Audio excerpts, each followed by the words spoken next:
Oh, mahal, saan ka galing? Galing ako sa doktor, mahal. Nagpa-check up ako. Oh, anong sabi? Malala na daw yung damage sa kidney ko, mahal. Kailangan ko na maoperahan. Kung hindi, alam mo na. Mahal, may savings pa tayo. Gamitin natin yan para maoperahan ka na agad. Hindi ganun kadali yun, mahal. Kailangan daw may mag-donate ng kidney sa akin. Ha? O, edi kunin mo yung sa akin, mahal. Kaya ko pa naman mabuhay ng isa lang kidney ko. Sure ka ba? I love you, mahal. Alam mo namang gagawin ko lahat, maging okay ka lang, di ba? Congrats po, ma'am, sir. Successful po yung operation yung dalawa. Salamat, Dok. Mahal, narinig mo ba yun? Okay ka na. Mabubuhay pa ako ng matagal, mahal. Salamat sa iyo. Mahal, nilutuan kita ng paborito mo para agad ka nang gumaling. Hoy, mahal, sino kausap mo? Ha? Wala to, mahal. Kaklase ko lang dati to. Kinakamusta lang ako. O sige, kain na tayo. Mahal, okay ka lang? Oo, tara, kain na tayo. Mahal, Nakakagalaw na ako ng maayos, oh. Di na sumasakit yung tahi. aba, Baka magulat ako, nakakatakbo ka na rin. mahal, aalis pala ako mamaya. Kasama ko yung dati kong kaklase. Celebration lang kasi gumaling na ako. Pwede ba akong sumama? Ha? Wag na, mahal, baka mapano ka pa. Magpahinga ka na lang dito sa bahay, ha? Mahal, mag-ingat ka dun, ha? Mahal, alis na ako, ha? Yung cellphone mo.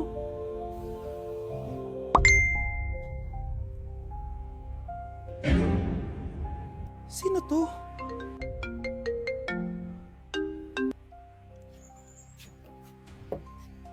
Hala, cellphone ko. Hello babe, papunta ka na ba? Miss na kita.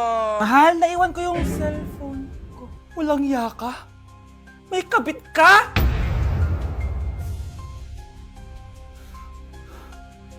Mukhang mainit na naman yung dugo niya. Palagi naman. Okay class, bring out one sheet of yellow paper. Mag-essay kayo. Patay, yellow pad. Be, Scarlett, pingin naman ako niyan.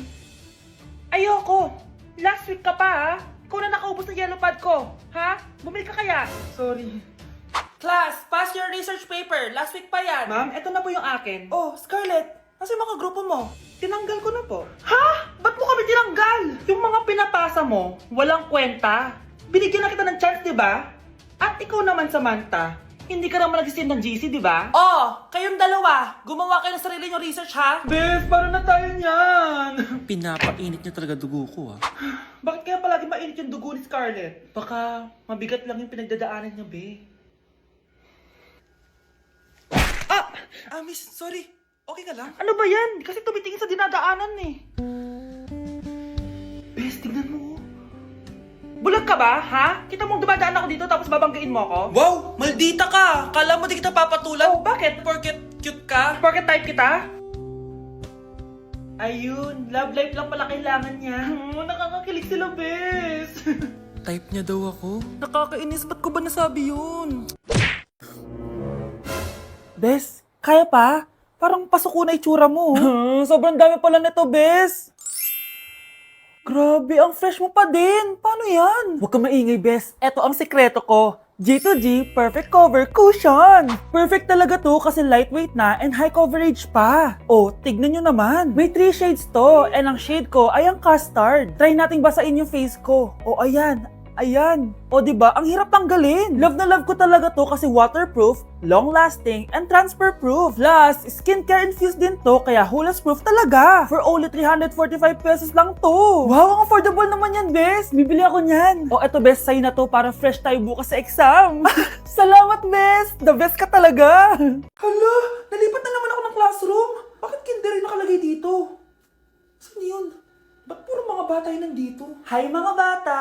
Ang lesson natin ngayon ay addition. Sino dito ang makakasagot ng 1 plus 1? Ang dali naman ng lesson dito. Ma'am, 1 plus 1 is equals to 2. Correct! Mga bata, 5 claps para kay Scarlett. Hindi niyo ba alam yun?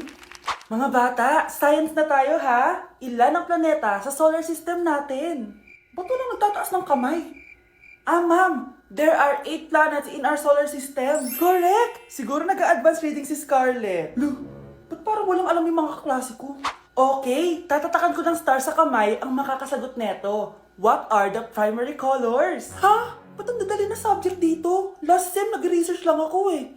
Ma'am, the primary colors are red, blue, and yellow. Wow! Mukhang may magiging top 1 na tayo ah. Hala, mukhang magiging top 1 pa ako dito. Ah, namali siya ng classroom. Okay. Scarlett Iha, namali ka daw ng classroom, oo. Lumipat ka na lang dun sa grade 12. Ano? Siya ba'y napunta sa kinder? Alright, may bagong dating tayo, class. Miss, pwede mo bang sagutin itong nasa blackboard? Ano yan? Madali lang yan. Madali? Sir, babalik na lang pala ako sa kinder. Buti ba doon magiging top 1 ako? Bye! Hala, nalipat na naman ako. Nasaan na naman yun? Ha? Kailan pa nagka-aircon sa classroom namin? Alamig. Class, bring out your iPad and Apple Pencil. Mag-lecture tayo, okay? Kopyahin niyo yung nasa projector. Ano daw? iPad na gamit ngayon? Grabe, ang yayaman naman ng mga tao dito. Ah, ma'am, pwede mo ba ako magsulat sa notebook? Ha? Wala kang iPad? Class, di ba nasa school requirement natin na dapat may iPad kayo, okay? So, babalik ka na sa nanay mo. Di na uso yung notebook dito. Wala naman kami pambili nun eh. Oh, class, i-share nyo naman kung saan kayo pumupunta tuwing weekends. Ah, ma'am, nasa Japan po kami tuwing weekends kasi malamig dun tapos may snow pa. Ma'am, sa Paris po kami. Nandun po kasi yung Eiffel Tower tapos sila mami po kasi mahilig mag-shopping dun eh. Lu, ang bongga naman ng mga to. Oh, ikaw Scarlett. Sa kwarto ko lang po, ma'am. Kailangan po ba umalis? Hindi naman. Siguro mas gusto ni Scarlett yung nagpapahinga siya sa magandang kwarto niya. Class, magkukulak ako ng class funds ha. 1,000 each student lang. Ha? 1,000 yung class funds dito? Ma'am, card po yung mode of payment ko. Sure, patap na lang. Ayan. Ma'am, ako din po card. Ayan, okay na. Wala na akong pera. Ma'am, pwede ba ako bumalik sa dati kong school? Ang yayaman kasi ng mga tao dito eh. Ay, ganun ba? O sige, i-drop na lang kita ha. O ito po, ma'am, card na lang. National ID. Guys, double time tayo ha. Mamaya na pasahan neto. Baka bumagsak tayo. Wait lang. Ang hirap kasi mag-isip kapag gutom eh. Tama ba yung narinig ko, anak? Gutom ka? Bakit di mo sinasabi agad? Ikaw talagang bata ka? Alam mo na ba yung all new Jollibee app? New Jollibee app? Yes, anak! Nag-explore kasi ako and they have the best prices online. At dahil bago lang yung app, may mga freebies like peach mango pie and chicken joy super meal pag new user ka. Plus, may free delivery pa. Ang convenient, Nay. Sulit pala ang all new Jollibee app. Yes, anak. Mas madali na mag-order dito sa new app. In just a few tap, nakapag-order na agad ako. Wow, Nay! Bongga!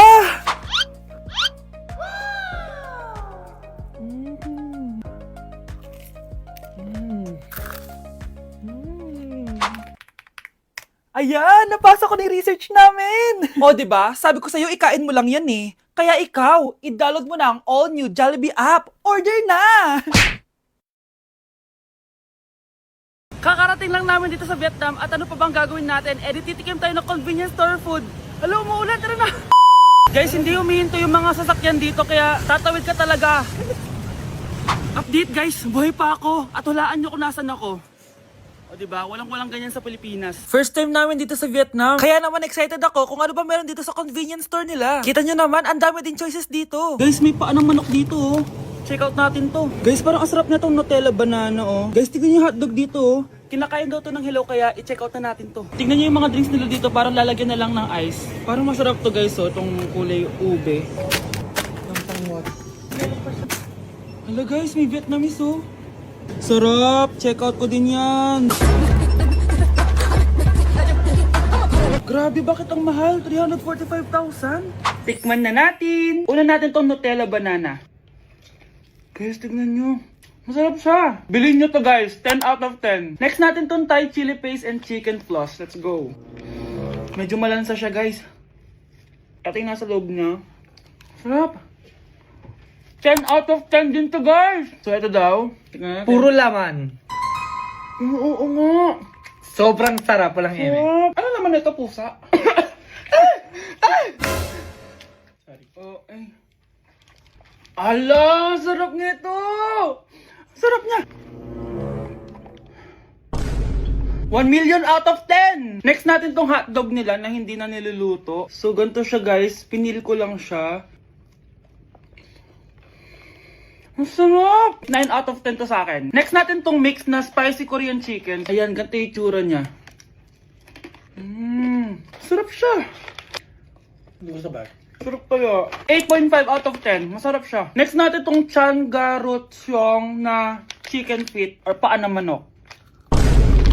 Chicken feet talaga siya. As you can see, boneless siya. So, wala na ata siyang obo. Boneless siya. Yan, guys. Hindi pala siya boneless. May buto siya. Oh. Ayoko siya. 2 over 10 lang siya talaga, guys. Okay, next naman itong mga barbecue nila. Ayan, iba't ibang flavor siya. 6 over 10 lang to sa akin. Okay guys, next ito, parang chicken ata. May lasa siyang efficacent oil. Ayoko to. 3 over 10 lang to sa akin. Ito guys, medyo spicy. Oo nga, lasang efficacent oil. Okay lang naman, 4 out of 10. Okay, next, itong empanada nila. Base sa texture na para siyang hopya. Tama nga ako guys, lasa siyang hopya. 5 out of 10 to sa akin. So last but not the least, etong leche flan nila. Ban flan yung pangalan. So wala sa bibigay na kutsara. Para siyang leche flan na hindi sobrang tamis. So 7 out of 10. So yun lang naman guys. Kung gusto ng part 2, comment lang kayo dyan. Bye! Hindi ba't nanay mo yung nakaiga dyan sa kabaong?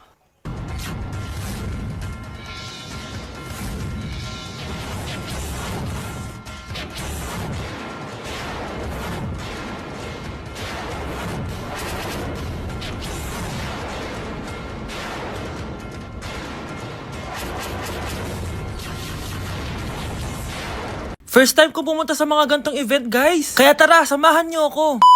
Good morning, guys. May pupuntahan na naman tayong event, no? Medyo kinakabahan ako, guys, kasi first time ko mag-attend sa event na ako lang mag-isa. Ano pa ba ang una natin gagawin? Di lumamon agad. Gutom na gutom ako dyan, guys, kasi di pa ako nagbe-breakfast. At eto na, pinalakad na ako sa red carpet. Kala mo talaga eh. Grabe, ang daming tao dito. Kasama ko nga pala si Ate Lenny. Ang sasarap din ng mga pagkain dito. At ang dami ding artista. Kaya pala ako nandito kasi 37 Star Awards for Television. Syempre, by PMPC. Alam nyo ba, guys? Ang daming mga artista dito. At sure akong kilala nyo sila. Nag-perform din ng Kairen, sobrang galing nila. Tapos ayan, nagbibigay na sila ng mga awards. At ang nanalong Bingo Plus Male and Female TV Star of the Year is si Miss Rian Ramos at si Mr. Sam Versosa. Kaya naman, congrats po sa lahat ng nanalo ng PMPC Star Awards. Hello guys, hindi ko expect na mananalo din ako. Joke lang po. Sobrang dami ko natutunan for today's event. Kaya naman, pupunta na ako ng Vietnam. Bye guys!